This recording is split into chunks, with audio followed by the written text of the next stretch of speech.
ಯೋಗ್ಯತೆ ಸಾಮರ್ಥ್ಯ ಇದ್ದರೆ ಸಿಎಂ ಅವರು ನನಗೆ ಮಂತ್ರಿ ಸ್ಥಾನ ಕೊಡುತ್ತಾರೆ ಎಂದು ಆಳಂದದ ಶಾಸಕ ಬಿಆರ್ ಪಾಟೀಲ್ ಅಭಿಪ್ರಾಯಪಟ್ಟಿದ್ದಾರೆ. ನಮಗೆ ಪಕ್ಷದಲ್ಲಿ ಇನ್ನೂ ಗ್ರೀನ್ ಕಾರ್ಡ್ ಸಿಕ್ಕಿಲ್ಲ, ನಾವು ಈಗಲೂ ಎಲ್ಲಿ ಅನಿವಾಸಿಯರೇ ಆಗಿದ್ದೇವೆ ಎಂದು ಅಸಮಾಧಾನ ವ್ಯಕ್ತಪಡಿಸಿದ್ದಾರೆ. ಸಚಿವ ಸಂಪುಟ ಪುನರ್ರಚನೆ ಸಿಎಂಗೆ ಬಿಟ್ಟಿದ್ದು ಎಲ್ಲ ಶಾಸಕರಿಗೂ ಮಂತ್ರಿ ಆಗುವ ಆಸೆ ಇದ್ದೇ ಇರುತ್ತದೆ, ಆದರೆ ಮಂತ್ರಿ ಮಾಡಿ ಅಂತ ನಾನು ಯಾರ ಬಳಿಯೂ ಬೇಡಿಕೊಳ್ಳಲ್ಲ ಎಂದು ಬಿಆರ್ ಪಾಟೀಲ್ ಸ್ಪಷ್ಟಪಡಿಸಿದ್ದಾರೆ.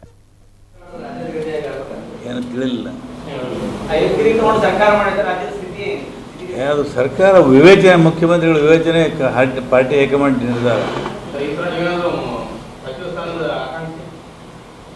ಆಕಾಂಕ್ಷಿ ಭಾಳ 224 ಜನ ಎಲ್ಲರಿದ್ದಾರೆ. ನಾನೇನು ಕೆಳಗೆ ಬಿದ್ದು ಬೇಡವನಲ್ಲ. ನನಗೆ ಸೀನಿಯರಿಟಿ, ಯೋಗ್ಯತೆ, ಆ ಕ್ಷಮತೆ ಇದ್ದರೆ ಕೊಡಲಿ, ಇಲ್ಲದಿದ್ದರೆ ಇಲ್ಲ. ನಂದು ಹೋರಾಟದ ಬದುಕು. ನಾಳೆಂದನೇ ಮತ್ತು ಬೀದಿ ಮೇಲೆ ನನಗೆ ಪರಿಸರದ ಬಗ್ಗೆ ಹೋರಾಟಗಳಿದ್ದಾವೆ, ಕಾರ್ಮಿಕರ ಹೋರಾಟ. ಆರ್ಸಿಬಿ ಕಾಲ್ ತುಳಿತ ಪ್ರಕರಣಕ್ಕೆ ಸಂಬಂಧಪಟ್ಟ ಹಾಗೆ ಚಿಕ್ಕಬಳ್ಳಾಪುರದಲ್ಲಿ ಸಂಸದ ಸುಧಾಕರ್ ನೇತೃತ್ವದಲ್ಲಿ ಬಿಜೆಪಿ ಪ್ರತಿಭಟನೆ ನಡೆಸಿದೆ. ಕಾಂಗ್ರೆಸ್ ತಮ್ಮ ಪ್ರತಿಷ್ಠೆಗಾಗಿ ಆರ್ಸಿಬಿ ಅಭಿಮಾನಿಗಳನ್ನ ಬಲಿ ಕೊಟ್ಟಿದೆ. ಕಾಂಗ್ರೆಸ್ ಸರ್ಕಾರದ ಭದ್ರತಾ ವೈಫಲ್ಯದಿಂದಾಗಿ ಅಮಾಯಕರು ಬಲಿಯಾಗಿದ್ದಾರೆ. ಕಾಂಗ್ರೆಸ್ ನಾಯಕರ ಫೋಟೋ ತೆವಲಿಗೆ ಅಮಾಯಕರು ಬಲಿಯಾಗಿದ್ದಾರೆ ಎಂದು ಸಂಸದ ಸುಧಾಕರ್ ಆಕ್ರೋಶ ಹೊರಹಾಕಿದ್ದಾರೆ.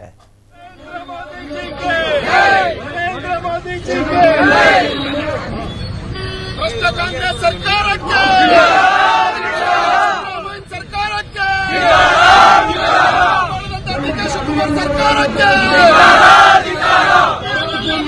ದುರ್ಮರಣ ಮಾಡಿಸಿದ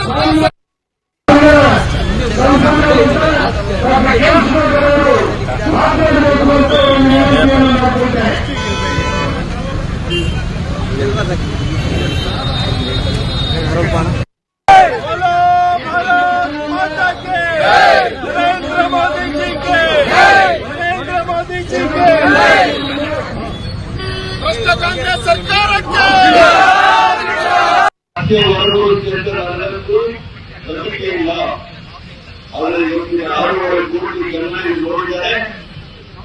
ಯಾವುದೇ ಒಂದು ವಿಷಯವನ್ನ ಕಾಂಗ್ರೆಸ್ ಸರ್ಕಾರ ಒಳ್ಳೆ ರೀತಿಯಲ್ಲಿ ನಿಭಾಯಿಸಲೇ ಇಲ್ಲ.